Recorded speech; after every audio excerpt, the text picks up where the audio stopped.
Welcome back to NF Tuesdays, where I, a lawyer, dig deep into NFT projects and their terms and conditions to tell you what type of IP license is actually granted and transferred to you. And usually I criticize NFT projects. Today I found one that I actually think they have their shit together better than most.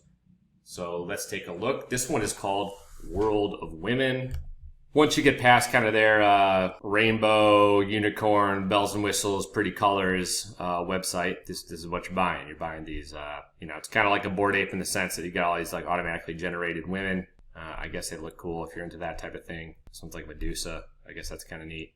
I don't know. She seems to have like not hair at all or emitting light from her head.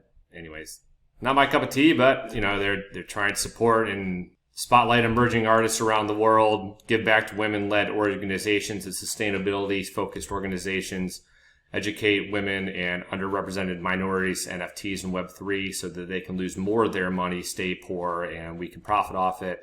Support and spotlight emerging artists around the world. We already read that one. So, welcome to a world. Reese Witherspoon owns one. So, there's definitely some big names that own these. So let's do what I always do and get down to the terms and conditions and actually see what you're going to get here. What I like about World of Women is it actually seems like, compared to Bored Apes and the one I did recently on Azuki, their terms and conditions of what they're actually presenting to you actually looks like it was thought through. It's well drafted. It's long enough. It contemplates a bunch of different scenarios. And I wouldn't put money into it, but of all the NFT projects, this is generally what you should be looking for, okay? So here it is. First of all, it's in a PDF, which makes me think that they've got their stuff together. This was updated in March 2022, so this is recent.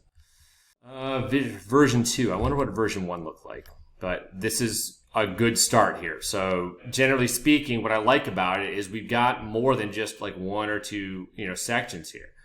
So good start, right? We have definitions so we can clearly know what these things mean. We can skip back up to those, but let's talk about some of these clauses. This copyright assignment agreement is intended to govern the terms and conditions of assignment of all rights, title, and interest into the IP in the art. Okay, good. That's what we want to see. We know what we're getting. This is where the IP is assigned. This is all pretty standard stuff right here. They can revise this and publish amended versions, which they are allowed to do, but it's really not binding on stuff you already purchased. So let's scroll down. Primary assignment. In consideration of the purchase price and subject to the primary owner, the creator assigns, as of the effective date, on an exclusive basis for the legal duration of IP rights around the whole world, all exploitation, reproduction, representation, adaptation rights relating to the art. That's good. Okay, so one thing I like here that was not in the case in Azuki is this is on an exclusive basis, meaning you are the only one who can ever use it.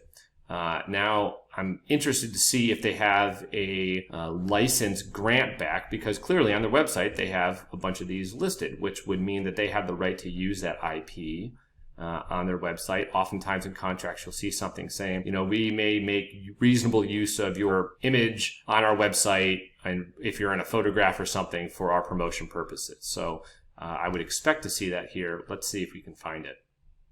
It is specified that the rights of reproduction, representation, adaptation are granted to the primary owner for all modes of exploitation, using all formats and all technical processes known today or come to be. So that's good. So without limited to it, these rights include, they already said that it includes literally everything in the entire world now existing or created in the future, but it's smart to sometimes list some of these so it's just abundantly clear what they're getting, because if you're purchasing something, it helps if you can see something really specific that clearly fits your use case. So this is usually how you see stuff done. You can broadcast it. You can put it in a catalog, press releases, advertising. You can adapt it for representation and create derivative works, which means you're modifying it and creating a new, you're authoring a new work based on it. The right to integrate it into other stuff. The right to proceed in its name and expense, any appropriate registration in the countries of choice subject to compliance, which I think means to use it as a trademark or register it as a copyright, which I think that's good. Usually NFT projects don't do that. For the avoidance of doubt, this is like what lawyers say, just to make something clear. Nothing contained in this agreement shall grant or be deemed to grant any right in the art's attributes, which shall remain exclusively property of the creator. That means like the idea of like, their lip colors and all the different features they have. You really can't really protect that anyways, but okay. Secondary assignment talks about what happens when you resell it and what they get. It says the owner has to provide his best efforts to resell the NFT on a marketplace which verifies it, trying to keep this on the blockchain. The primary owner and all subsequent owners shall have the right to license, assign, or transfer to a third party any or part of the IP rights thereby granted for any purpose whatsoever. So you can sell a license to it to somebody else if they're better at making money on it than you are. It makes it very clear that the amount you pay for the NFT is all they're really expecting. However, despite that, they can still get a percentage based on the resales according to the certain marketplaces. So moral rights is interesting. These don't really exist in the United States, but they do in Europe, which is one of the reasons they probably chose France as the governing law. The creator shall have the right to enforce, on behalf of the author, all moral rights of the author, as provided by applicable law, which shall remain perpetual, inalienable, and general absolute. I'll explain what the moral rights are in just a second. The owner undertakes to abide, make its contractors, including licensees and subsequent buyers and third parties, abide by the author's moral rights in any use of the art, and in particular these following. So these are the moral rights that they're concerned with. The right of authorship, which shall entitle the creator to demand and claim at any time that the author's chosen name be mentioned on any mode of publication of the art. So basically saying, you can't say that you authored this. You're the copyright owner, but we created it, and it would be immoral for you to say that you authored this because World of Women created it. The right to preserve the integrity of the art, which shall entitle the creator to oppose any modification, deletion, or addition likely to alter the art, or any use of the art that may alter its spirit, devalue it, or otherwise deemed prejudicial to the reputation of the author. So let's talk about these moral rights real quick. The idea is that we're granting this stuff to you under the assumption that you're not going to be a jerk about it. You're not going to claim that you made that artwork. You didn't. I did. And my value as an author, as an artist, is largely derived based on people attributing certain artworks to me. And by you stealing that thunder, it's immoral, and you can't do that under these terms. So the second one about not modifying, deleting, or altering the artwork in a way that will like ruin its spirit or devalue the reputation of the author. Like imagine if somebody put like racist or misogynistic or defamatory pictures or something like that on top of those NFT images. That would obviously hurt the reputation of World of Women, and you're not allowed to do that. So these are two reasonable restrictions that they're putting on it, and those moral rights are recognized in Europe, but they're not really recognized in the United States. Trademarks and promotion when using the art in any way whatsoever. The owner shall not use a trademark, service marks, or proprietary words or symbols of the creator to the extent otherwise permitted by applicable law. So basically, you can't use World of Women as the brand. You can't borrow their trademark. However, when using it for non-commercial purposes only, they'll have the right to reference a creator by using the denomination World of Women or WOW or WOW, right? So that makes sense. So they're just being careful they're really concerned with protecting their reputation. Creator will have the right at its sole discretion to promote, including through social media, any public use of the art by the owner unless the owner informs the creator otherwise. So this gets back a little bit to the exclusivity that I talked about earlier. I don't know why anybody would oppose this, but this is clarifying that they do withhold that one right.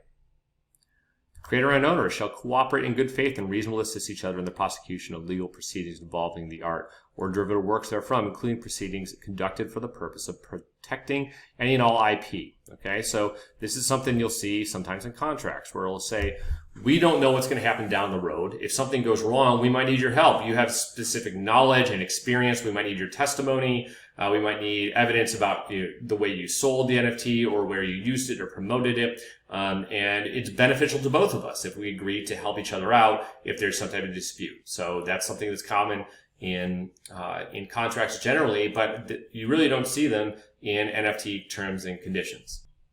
If any provision of this contract is illegal, invalid, or unenforceable in whole or in part, the provision shall apply with whatever deletion or modification is necessary so that the provision is legal, valid, and enforceable and gives effect to the original intention of the parties.